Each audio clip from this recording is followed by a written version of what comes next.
Thank you. uh, you do me honor by inviting me to this wonderful place and this wonderful country. Brazil is one of my favorite countries, and certainly when there's a football match anywhere in the world, Indians will be rooting for Brazil. And I think there is some. I'm not sure what it is about Brazil that makes us love Brazil in India. Maybe just because we are also Moreno and you are Moreno. Uh, and also a level of tolerance in society. Um, a Brazilian journalist called me last week and he said, what did India and Brazil have in common? And I said, red tape,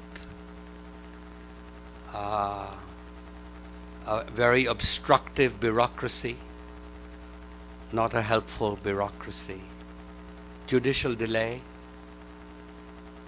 corruption, premature welfareism, and poor infrastructure.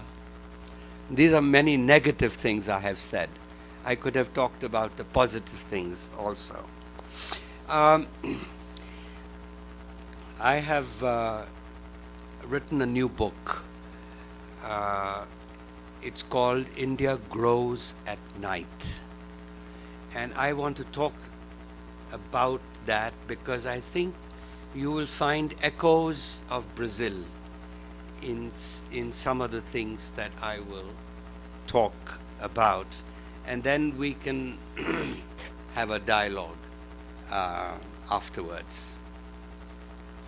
Well, when two Indians sit down over a cup of chai, in India we have chai, you have coffee.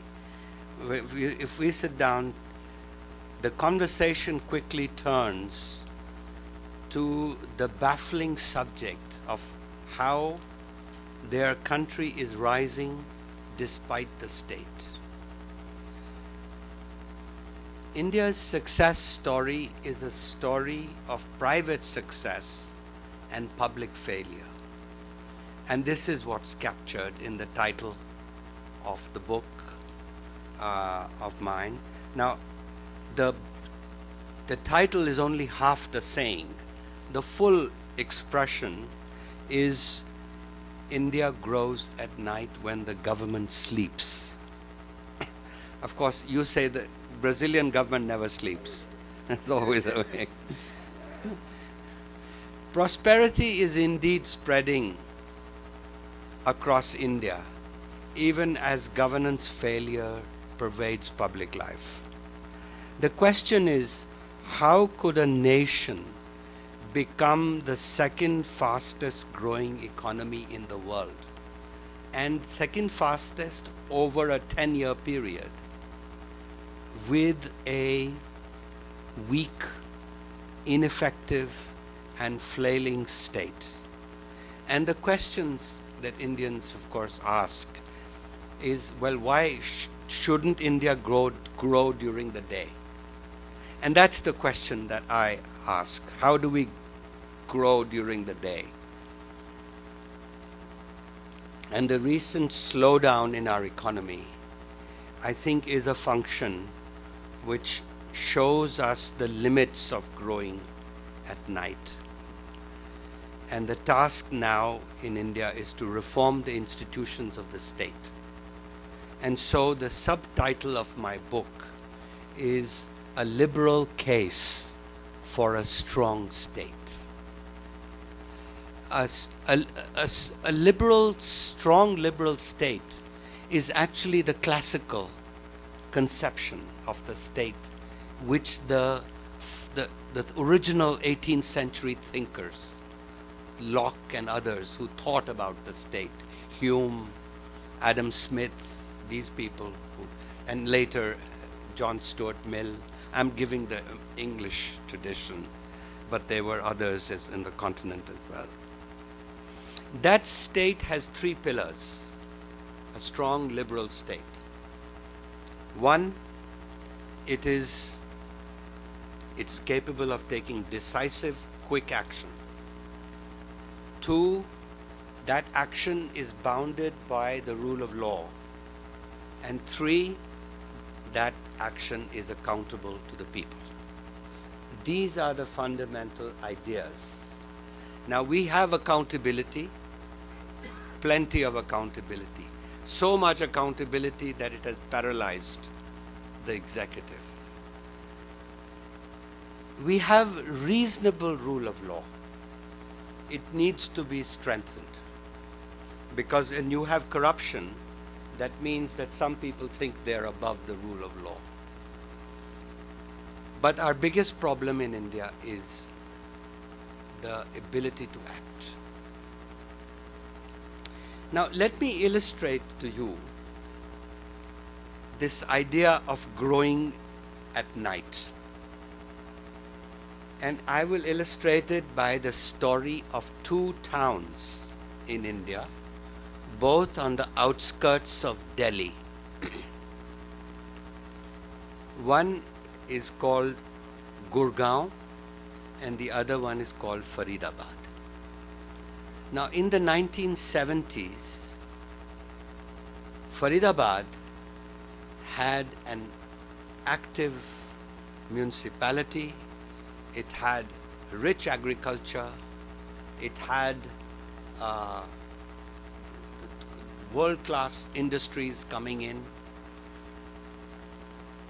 and it had a state government determined to make it a showcase. At that time, Gurgaon was a sleepy village with rocky soil, terrible agriculture, no local government, no railway link, no industry. Compared to Faridabad, it was wilderness. Today, 30 years later, Gurgaon has become the symbol of a rising India.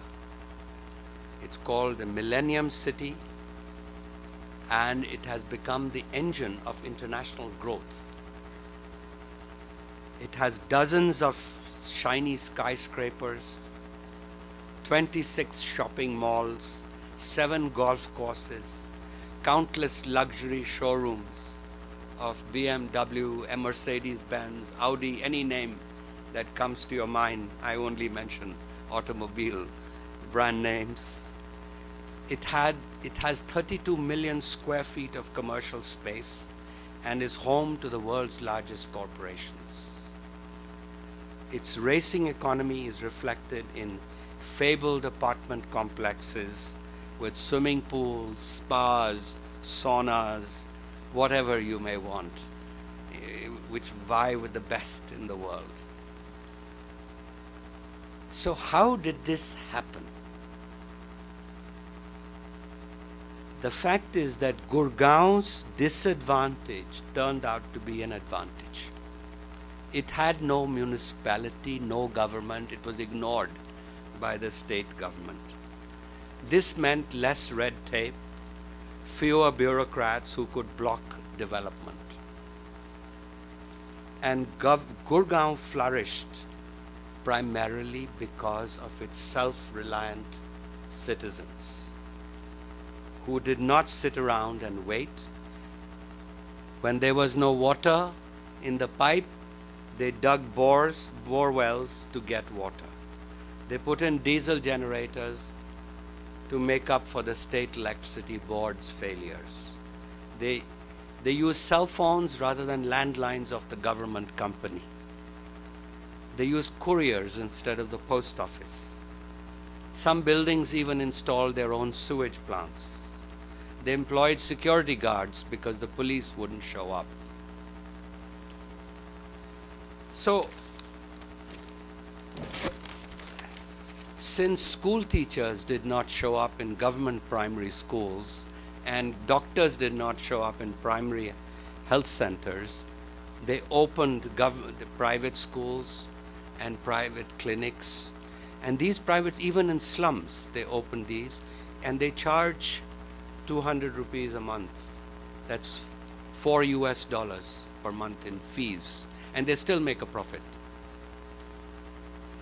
So modern India is in some ways Gurgaon writ large. The nation's ascent, therefore, baffles people. And when they see the stupendous rise of IT, prosperity spreading across the country, governance failure all around, that is when they say India grows at night. And they ask this question, why do we need a government at all with corrupt bureaucrats and politicians?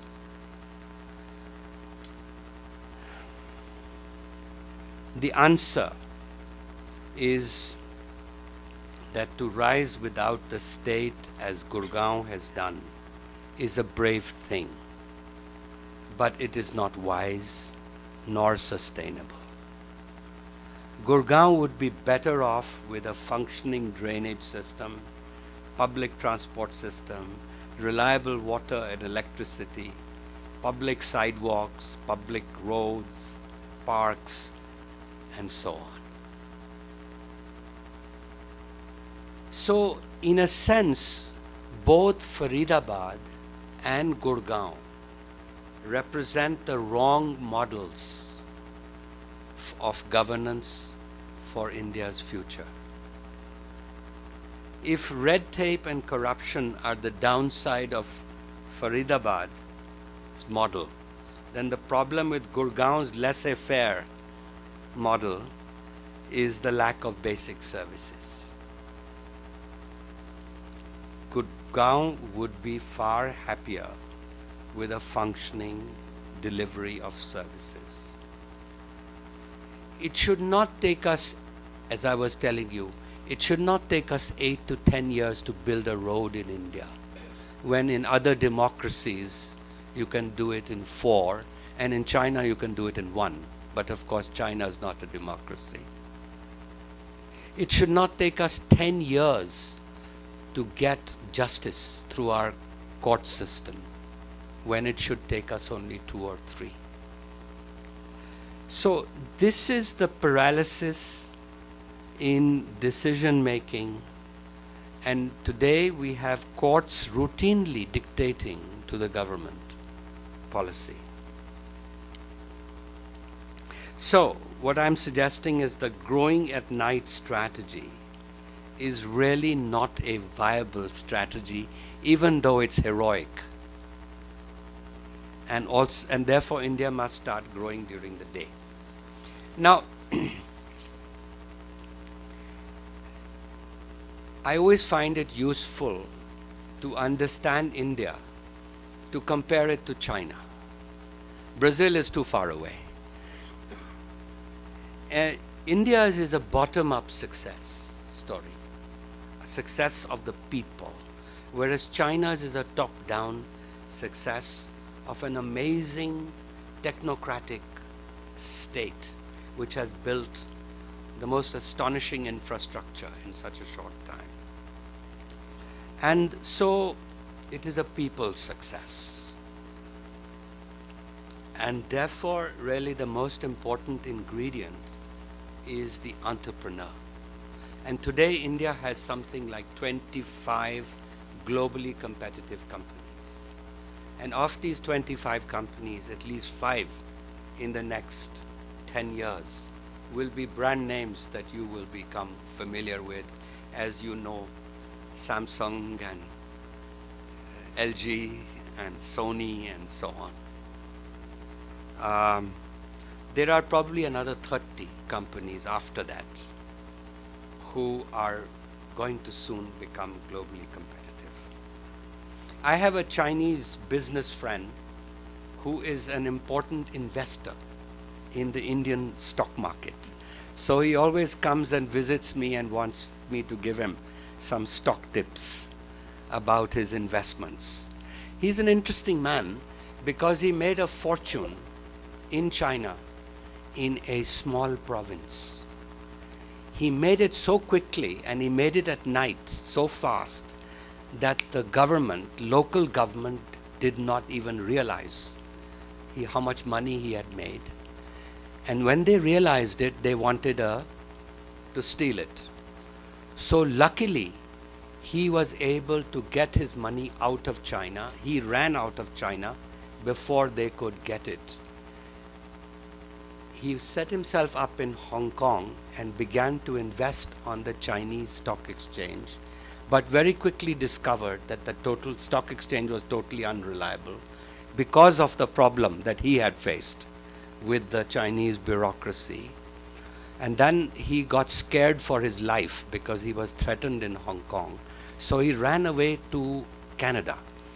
Now, if you have enough money, you get immediate residency and citizenship in Canada. But they discovered that he was in Canada. So they went after him there, and then he moved to the United States. And of course, there also he got quickly a green card. But he did not feel safe there, and he went to Singapore. So he has residencies now in 3 countries.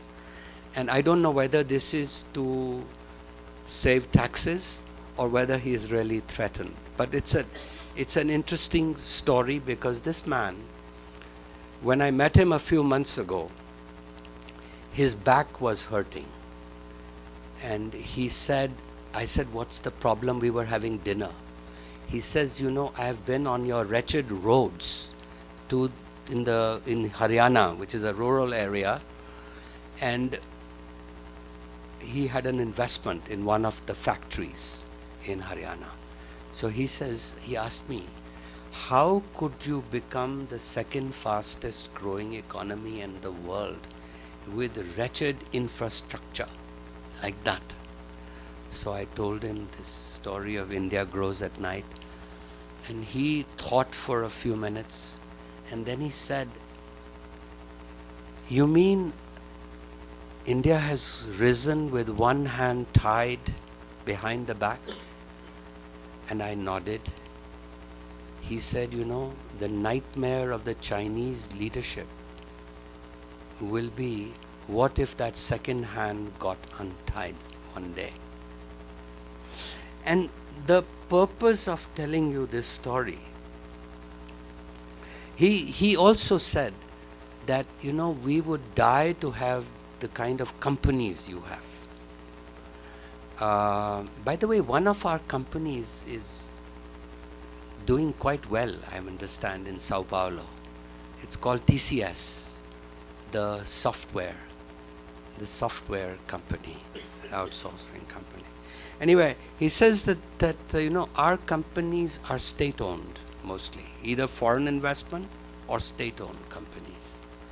And we never know. Today, we are lucky that they have good leaders put by the party, but they could easily change for different reasons. So we don't know. So the whole idea, people make a mistake when they talk about the race between India and China. They say the race is who will get rich first. Well, both will become prosperous.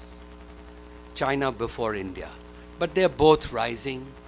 And even though both are facing a slowdown, but they'll go back. Just as Brazil will go back to 4%, India will go back to 8%, and China will go back to 9% or so. So this is something which is presently there. The race is not who will get rich first. The race is who will fix its government first. And if China fixes its politics before India fixes its governance, then China will win the race. Or vice versa. If India will fix governance first before China fixes politics, then India will win the race. So the governance failure in India, and of course, frankly, if neither fixes their problem, both will land in the middle income trap, which you all know very well. Latin America was stuck in the middle income trap for decades. And so it's a cautionary warning for us, your historical experience. And your historic experience of the middle income is related to governance also, which makes one realize that how important governance is to growth.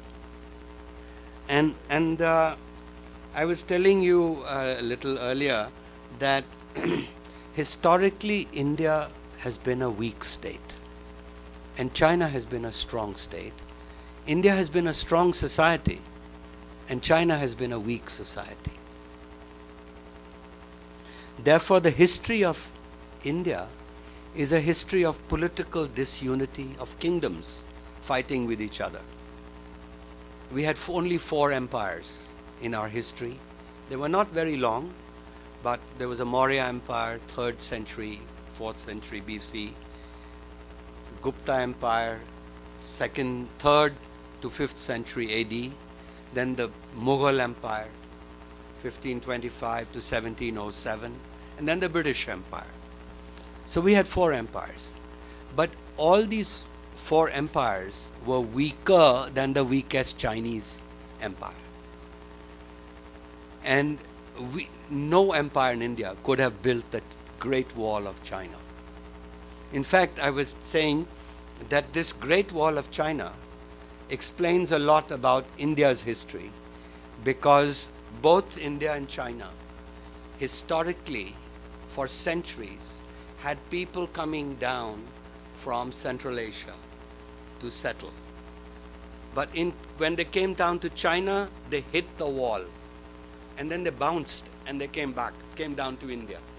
And so they formed some of those the kingdoms, and they became a separate caste, subcaste we called it. And there are 2,200 subcastes, because India is an accumulator. It is not an assimilator.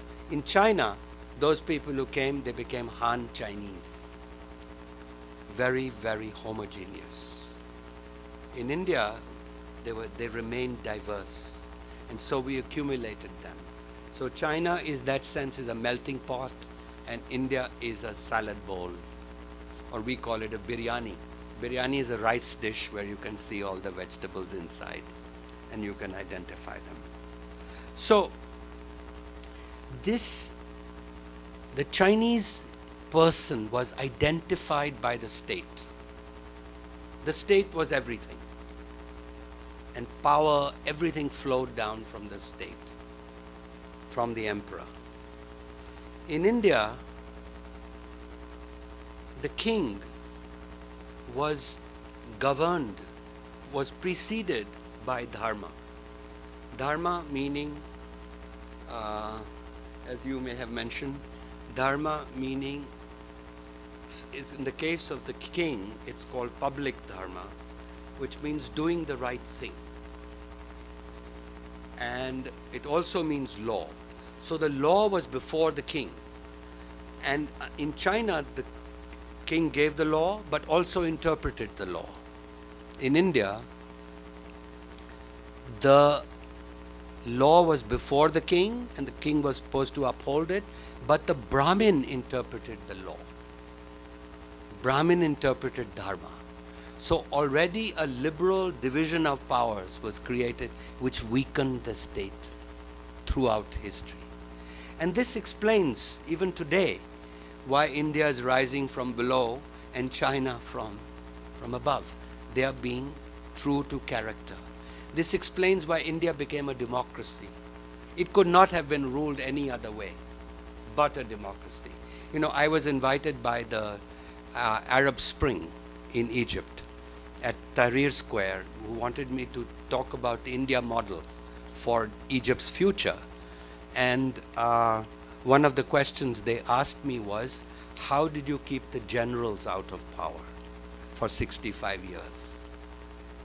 Now, we never asked this question in India because we are not that kind of state.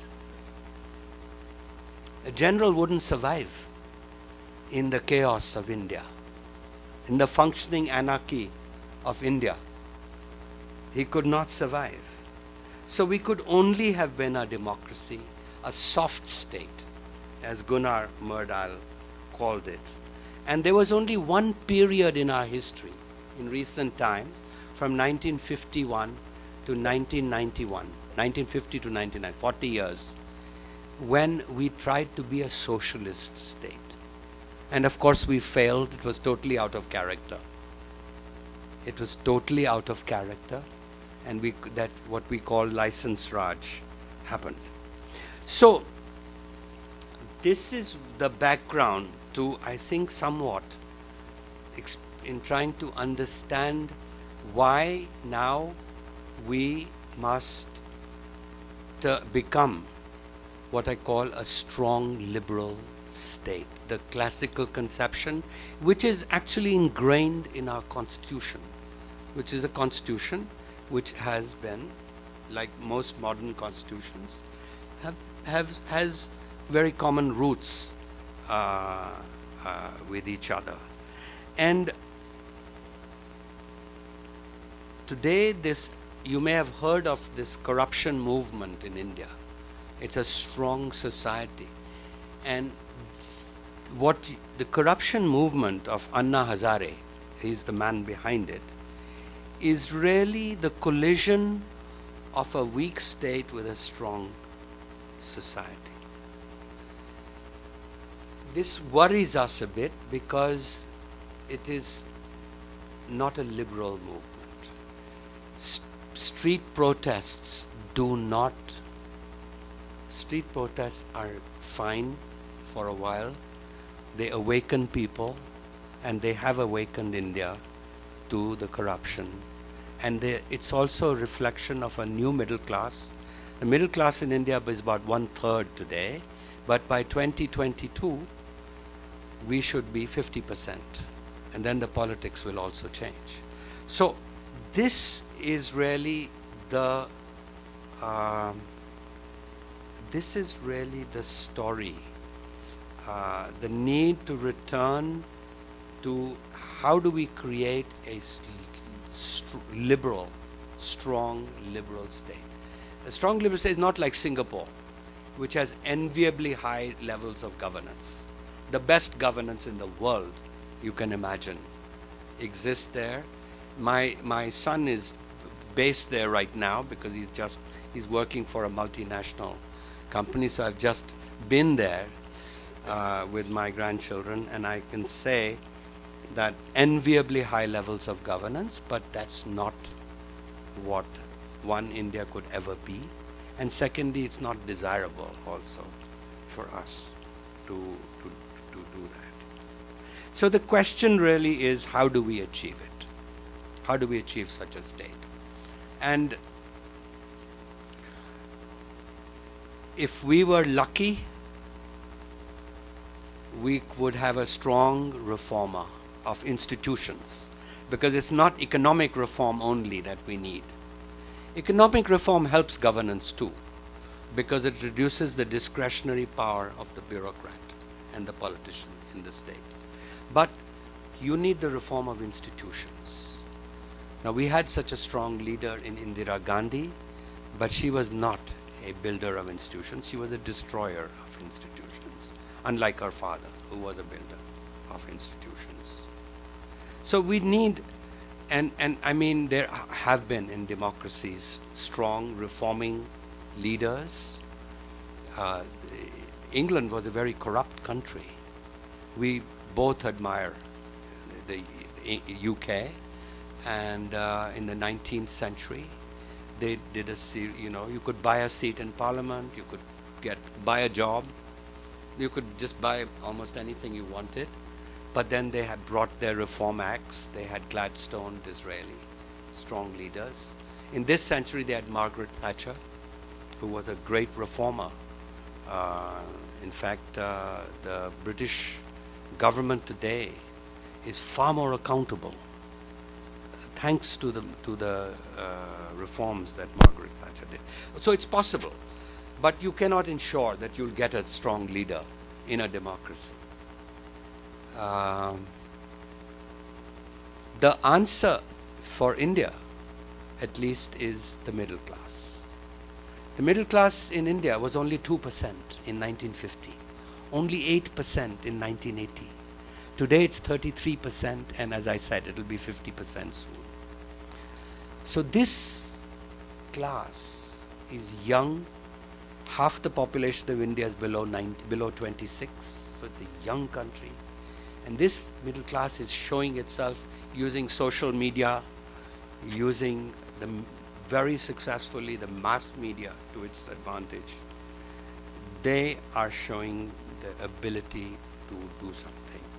And I think that is where, there are a lot of things I could talk about, but I would really prefer to engage you in a discussion.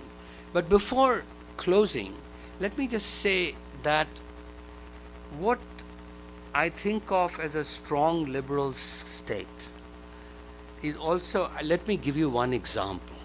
It's only one example. And I'm not talking about this as the perfect liberal state, or certainly not.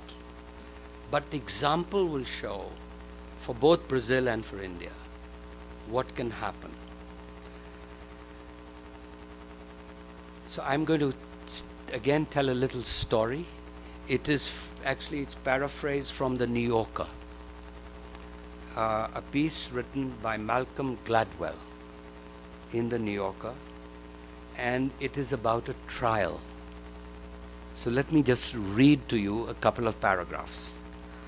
On the afternoon of October 23, 2006, Jeffrey Skilling sat at a table at the front of a federal courtroom in Houston, Texas, waiting to be sentenced by the judge.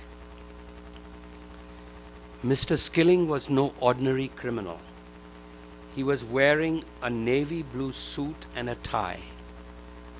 Huddled around him were 8 lawyers. Outside, television satellite trucks were parked up and down this block.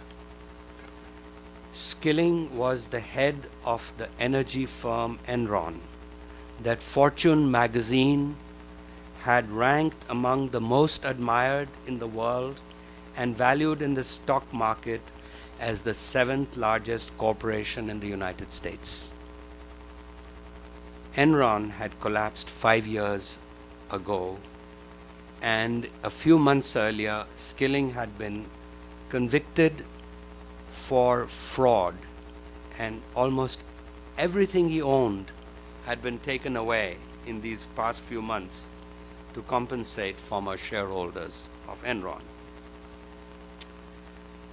Judge Simeon Lake began. "We are here this afternoon," said the judge, "for sentencing in the United States of America versus Jeffrey K. Skilling, criminal case number H0425.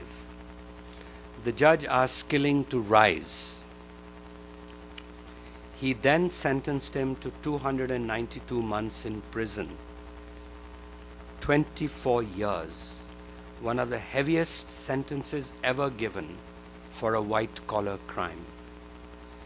He would leave the prison an old man if he left prison at all.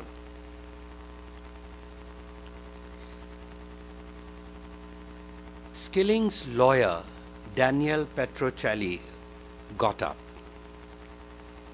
He said, "I have only one request, Your Honor. If he received 10 fewer months."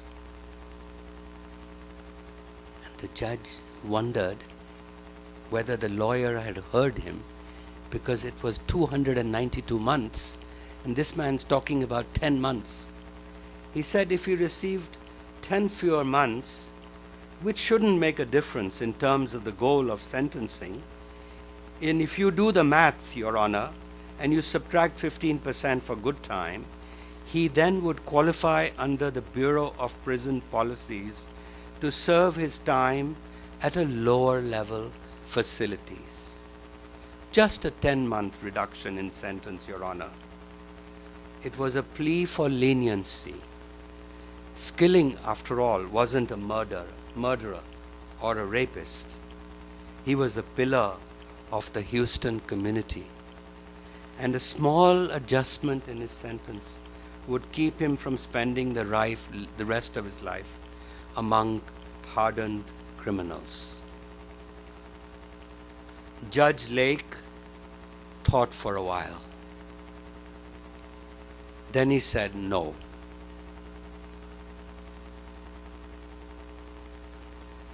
Now, in India, we are familiar with Enron because Enron tried to set up a power plant at Dabhol, and that power plant became a synonym for crony capitalism.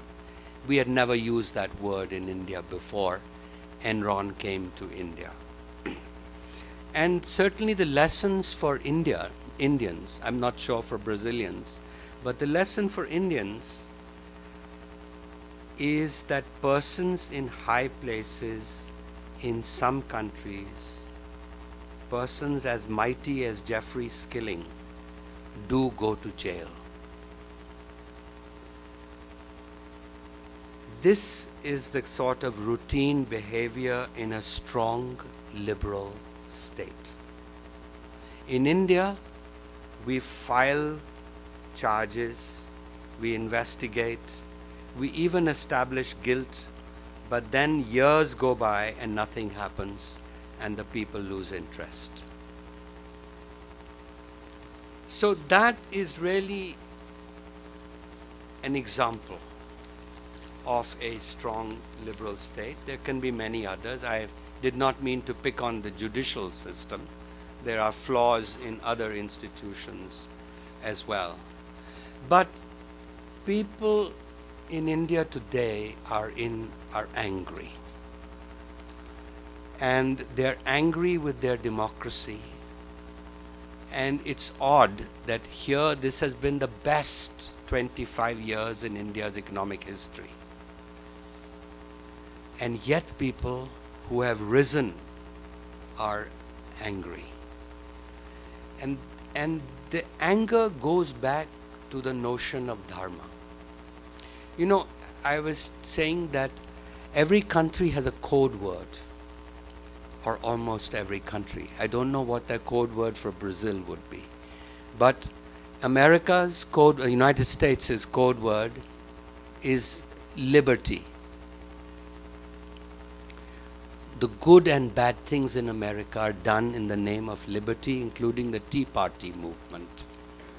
In France, it's égalité. And you know the bizarre things the French do in the name of égalité. India's code word is dharma. And dharma, basically, it means many things. It's a frustrating word from Sanskrit. In Buddhism, it's dhamma, same word, dhamma. But essentially, it means trying to do the right thing. And so dharma today is wounded in India. And it is the resources of dharma, I think, which this new middle class is trying to recapture, which could finally turn things around.